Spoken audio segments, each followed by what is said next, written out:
«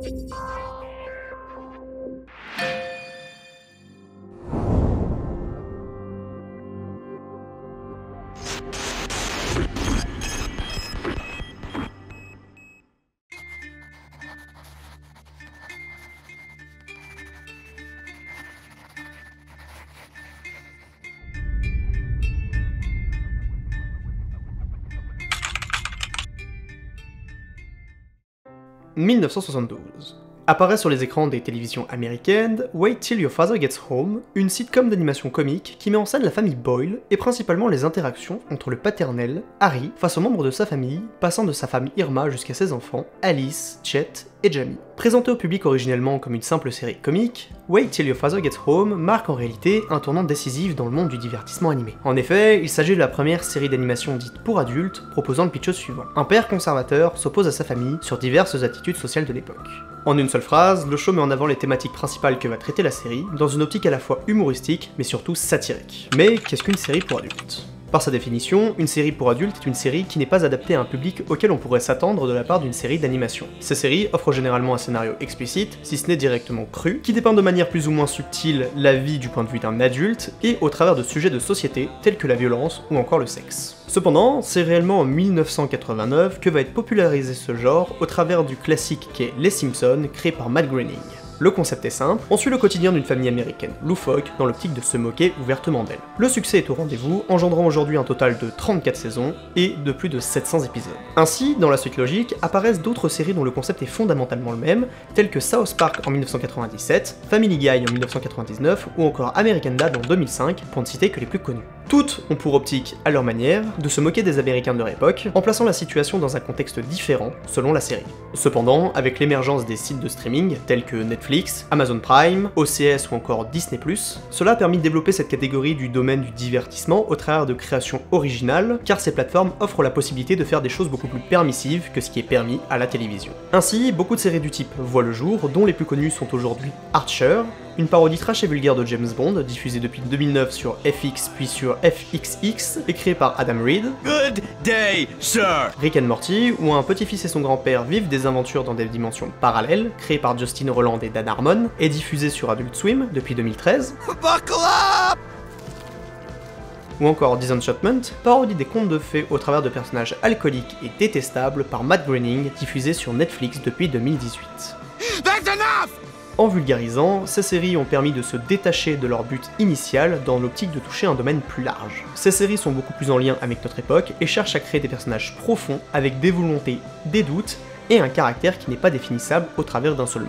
Rick de Rick and Morty est l'un des exemples les plus probants, c'est un personnage aux multiples facettes, pas manichéen pour un sou. C'est donc dans ce contexte qu'apparaît en 2014 la première série d'animation originale du géant américain roi du streaming, Netflix. Cette série, sobrement appelée BoJack Horseman, en référence au nom de son protagoniste, est signé Raphaël Bob Waksberg, qui signe au travers de cette série sa première création originale. Le pitch est le suivant. 20 ans après avoir été l'acteur d'une sitcom à succès, BoJack Horseman noie sa détresse dans l'alcool et la drogue, se rappelant continuellement sa gloire passée.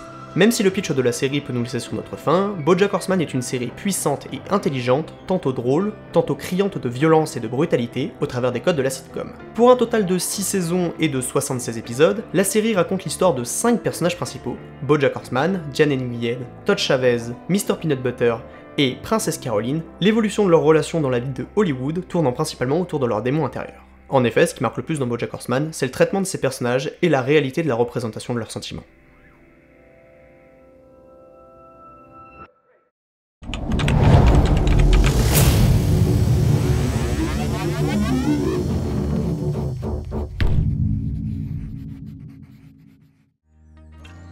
Maintenant que les bases sont posées concernant la série, intéressons-nous à son histoire. Attention cependant, la suite de la vidéo va intégralement dévoiler les intrigues de BoJack Horseman, notamment les plus sombres que vont vivre les personnages. BoJack Horseman traite de sujets durs tels que la dépression, la toxicomanie, l'alcoolisme et d'autres sujets complexes. Malgré son apparence tout public, cette série ne doit pas être vue par un public sensible.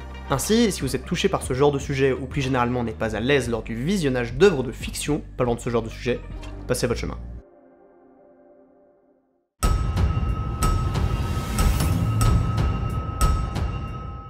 La saison 1 nous introduit le personnage de Bojack, ancienne tête d'affiche de la sitcom Horsing Around, qui souhaite retrouver un sens à sa vie, notamment via l'écriture de son autobiographie, poussée par son agent et petite amie, Princesse Caroline. Le personnage fait face depuis l'annulation de sa série à ses démons intérieurs, et notamment à son passé tumultueux, sa dépendance aux drogues et à l'alcool. Dans l'incapacité d'écrire son livre par lui-même, l'on présente à Bojack Diane Nguyen, une écrivaine fantôme qui a notamment écrit un livre retraçant l'histoire du héros d'enfance de Bojack, Secrétariat. On fait ensuite la rencontre du meilleur ami de ce dernier, Todd Chavez, un homme dans la vingtaine qui vit sur le canapé de Bojack, sans véritable sens à sa vie, ainsi que du petit ami de Diane, Mr. Peanut Butter, un acteur de sitcom similaire à celle de Bojack.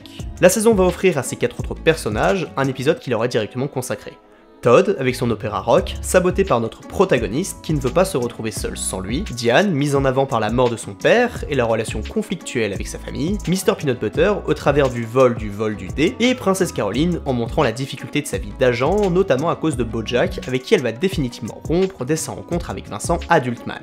Au fur et à mesure que la saison avance, on en apprend plus sur le passé de notre héros, notamment ses liens étroits avec Sarah Lynn, sa fille de substitution, avec qui il va avoir une aventure dans l'épisode 3, ou encore Herb Casas, réalisateur de Horsing Around, qui a été renvoyé dès lors où son homosexualité a été dévoilée. Au fur et à mesure de la saison, Bojack commence à développer des sentiments pour Diane, allant jusqu'à l'embrasser à la fin de l'épisode 8. Cela va marquer le début des tensions entre les deux, tandis que Diane a l'ambition de se marier avec Mr. Peanut Butter.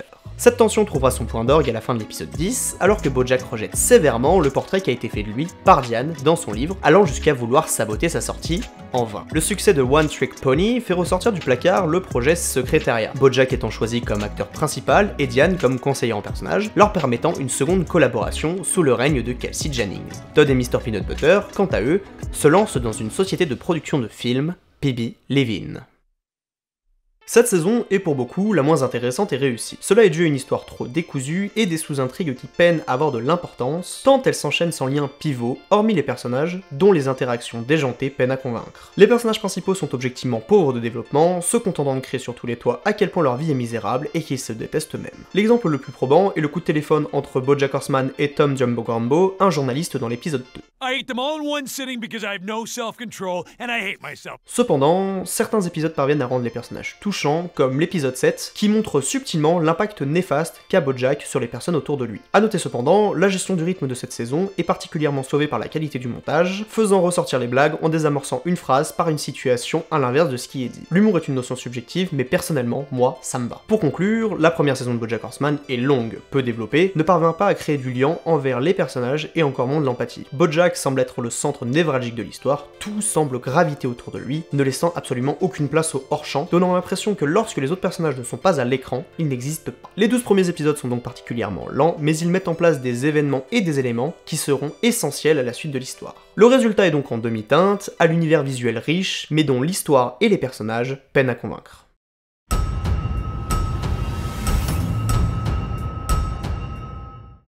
Dans la saison 2, Bojack a pour ambition de devenir meilleur, malgré ses anciens démons qui le hantent perpétuellement, notamment matérialisés au travers de sa mère, qui apparaît physiquement dès le premier épisode. Alors que celui-ci travaille sur son film, il va faire la rencontre de Vanda Pierce, un hibou qui a passé 30 ans dans le coma, et avec qui il va avoir une relation sentimentale. Ce début de saison nous introduit le personnage de Rutabaga Rabitovitz, un agent de la même société que PC, qui apparaît auprès de cette dernière alors que sa relation avec Vincent se dégrade. Elle va d'ailleurs commencer une relation avec lui dès l'épisode 9, ayant tous les deux pour ambition de quitter leur agence afin de créer la leur. Diane, qui travaille sur Secrétariat, va avoir pour ambition de se rendre en Cordovia, un pays en guerre afin d'aider des personnes dans le besoin, alors que sa relation avec Mr. Peanut Butter se fragilise. Cela va se concrétiser pour se protéger elle-même, alors que cette dernière cherche à démontrer la culpabilité de oncle Enki, faisant tout pour révéler au public les agressions sexuelles sur ses assistantes. De son côté, Todd, recherchant un sens à sa vie, va enchaîner les situations burlesques, comme par exemple dans l'épisode 5 avec Becca, une poule alimentaire avec laquelle il va se lier d'amitié, ou encore en rejoignant une secte d'improvisation en fin de saison. Mr. Peanut Butter va voir sa société de production faire faillite en milieu de saison, et sous l'influence de Princesse Caroline, sous l'idée de J.D. Salinger, devenir le présentateur d'une émission de télévision. Diane va finir par revenir prématurément de son voyage humanitaire, mais ne pouvant pas faire face au jugement des autres, va se terrer chez Bojack, sombrant dans l'alcool. Cependant, pour des raisons artistiques, Kelsey Jennings, la réalisatrice de Secrétariat, va être renvoyée, remplacée par A.B.D. Catfish, un yes man sans ambition. Cela va, en plus de l'influence négative de Diane, pousser Bojack à rompre avec Vanda, se rendant auprès de Charlotte Carlson, une très ancienne amie au Nouveau-Mexique. quittant au passage le tournage de Secrétariat. BoJack va se rapprocher de la fille de cette dernière, Penny, au point de s'apprêter à coucher avec elle malgré ses 17 ans. In extremis, Charlotte les empêche de coucher ensemble et va violemment renvoyer BoJack chez lui, le faisant revenir à la réalité de sa vie à Hollywood. Princesse Caroline va de son côté rompre avec Rutabaga, créant sa propre société de production, Vim. Quant à elle, Diane annonce la vérité à son mari, fragilisant de manière irréversible leur relation. La saison 2 se rend beaucoup plus intéressante de par le prisme de mettre au centre de l'histoire le film Secrétariat. Les intrigues s'enchaînent et s'entrecroisent, sans pour autant faire oublier l'univers ou les autres personnages. Ce ne sont plus des éléments du décor, comme lors de la première saison, et les nouvelles têtes parviennent, via leur mimique et leurs réflexions, à donner plus de profondeur et de cachet à l'univers. Cela permet donc de faire varier les gags et l'humour, qui d'ailleurs s'améliore, même si l'on regrette la qualité du montage de la première saison. Les relations entre les personnages se complexifient, allant jusqu'à réduire le rythme, permettant de s'attarder sur les personnages et les relations qu'ils partagent. La saison met en avant de véritables enjeux qui tiennent la route et utilise ce qui a été montré durant la saison précédente pour donner plus de profondeur aux intrigues. La saison n'est malgré tout pas sans défaut. Certains éléments semblent sortis de nulle part, mais généralement cela ne concerne que des éléments secondaires, donc ça n'a pas vraiment d'importance.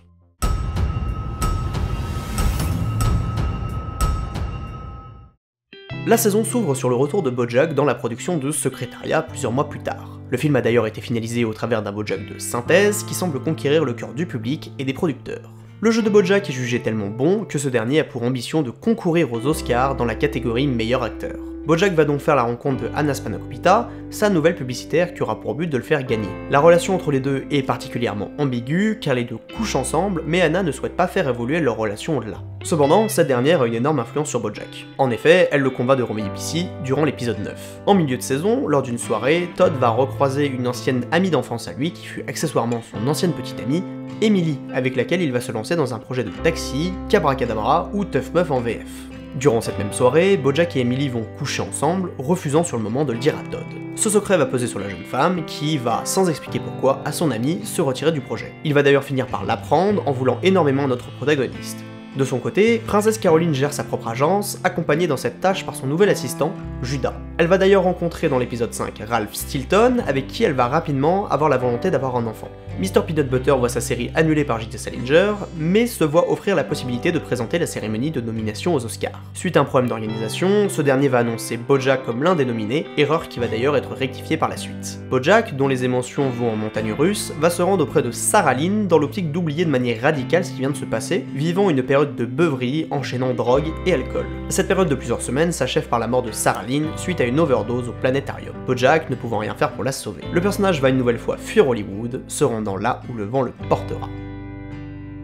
Cette saison est à mon sens la plus réussie de BoJack Horseman. Entre autres, de par les personnages qui évoluent véritablement, le fil rouge sur la quête de BoJack d'obtenir un Oscar permet, comme le faisait l'arc Secrétariat durant la saison précédente, de lier les intrigues entre elles. De plus, cela permet la démocratisation dans la série d'épisodes Concept, qui va démontrer tout l'étendue de la réalisation efficace de l'équipe qui porte le projet, ancrant les idées dans des perspectives à la fois inattendues et efficaces. L'épisode 4 est à mon sens le meilleur des exemples, offrant un épisode quasiment sans dialogue, se déroulant sous l'eau, mais toujours dans l'essence BoJack Horseman, le personnage découvrant qu'il a la possibilité de parler et de dialoguer avec le monde extérieur via le bouton sur son casque. Malgré tout, une tâche vient malheureusement ternir ce tableau qui semblait si parfait, et c'est le dernier épisode de la saison. L'épisode 35 est à mon sens une pure pépite qui se termine de la pire des manières au travers de la mort de Sarah Lynn. En revanche, l'épisode 36 vient ternir ce tableau. Il s'ouvre sur une histoire d'épisode filler, mettant au centre de l'histoire Mr. Peanut Butter, qui utilise finalement les passoires qui traînent chez lui depuis la fin de la saison 2. Un autre moment plus propice aurait pu être trouvé, même si l'on ressent intrinsèquement une volonté de faire redescendre la tension après l'épisode qui nous avait été proposé. Mais malheureusement, ça ne fonctionne pas.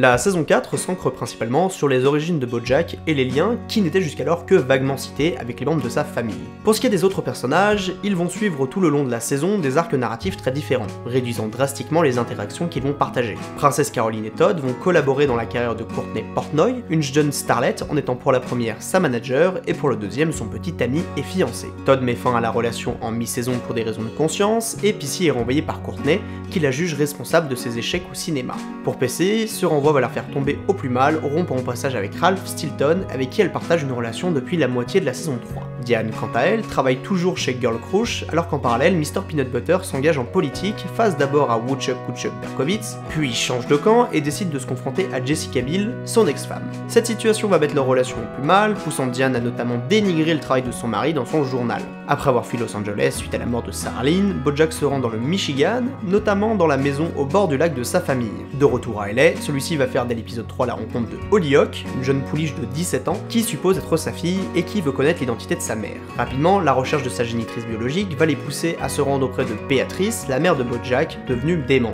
Cette dernière va d'ailleurs s'installer chez notre personnage principal, et suite à des recherches approfondies, Bojack parvient à découvrir la vérité sur la mère de Hollyhock. Il n'est pas le père de Hollyhock, mais son frère, sa mère étant Henrietta Platchkey, une femme de ménage mise enceinte par son père, qui a abandonné le bébé à la naissance. De son côté, Todd fait la rencontre de Yolanda Buenaventura, qui doit juger de la qualité de son entreprise de clown dentiste. Les deux, asexuels, décident finalement d'entamer une relation. En fin de saison, Pissy fait la rencontre d'un jeune écrivain prometteur, Flip McVicker, qui lui propose un pitch de série, dont Bojack accepte le premier rôle. Cette saison excelle dans la mise en scène de la folie et offre un rang rouge tout à fait satisfaisant concernant la révélation sur la mère de Hollyhock. On en apprend plus sur l'enfance de Bojack et sur le passé des membres de sa famille, qui n'étaient jusqu'alors que des figurants. Cependant, le scénario avec Hollyhock tourne en longueur et n'offre pas quelque chose de satisfaisant à mon sens. En revanche, cela permet à Bojack d'avoir une branche sur laquelle se tenir, car leur relation n'a pas été détruite comme avec les autres personnages. On peut donc voir le personnage bien agir en fin de saison, montrant l'évolution de ce dernier et le fait de continuer à avancer, ce qu'augure la saison 5. Malgré tout, cette saison est à mon sens bien inférieur aux deux précédentes, le personnage de Hollyhock m'énerve au plus haut point, et le scénario sur Mr. Peanut Butter qui veut devenir gouverneur est à mon sens extrêmement redondant.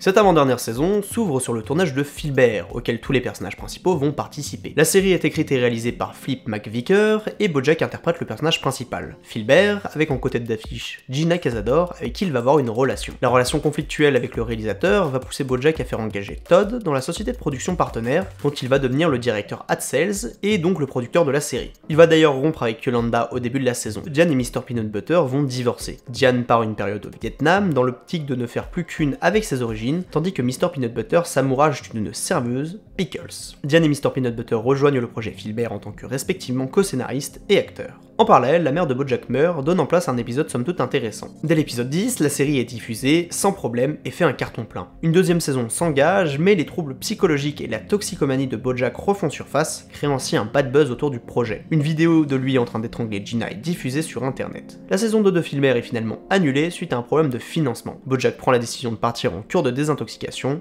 sous la tutelle de Diane. La saison 5 se montre particulièrement intéressante par le développement du personnage de Bojack. En effet, alors que ce dernier agissait généralement de manière assez sombre avec les membres de sa famille ou les personnes qu'il côtoyait habituellement, ce n'était généralement fait que psychologiquement. Entre autres, la saison montre pour la première fois un personnage violent, ce qui n'avait jusqu'alors jamais été fait. Bojack est un personnage à la carrure impressionnante, avoisinant les 2 mètres de haut. Et ce sera Gina, le deuxième personnage principal de l'arc Filbert, qui se retrouvera face à lui. Ce sera véritablement l'élément déclencheur pour Bojack, qui comprendra le problème dès lors où la ligne est franchie. Diane, Pissy ou encore Todd avaient choisi avec le temps de s'éloigner de notre protagoniste, n'essayant même plus de comprendre ce qui pouvait se passer dans son esprit. De plus, cette saison offre un épisode concept particulièrement bluffant. Je ne souligne généralement que très peu la prestation des acteurs, que je trouve pourtant très satisfaisante, mais il faut dire que Will Arnett a proposé ici l'une des meilleures prestations que j'ai vues pour un monologue au cinéma. Et même sans action, on a envie de connaître la suite. L'écriture de ce texte est tellement intéressante qu'elle mériterait une vidéo à elle seule. En conclusion, la saison 5 de BoJack Horseman est complètement satisfaisante, offrant ce que l'on attend de voir pour du BoJack Horseman, bien au-delà de la saison 4.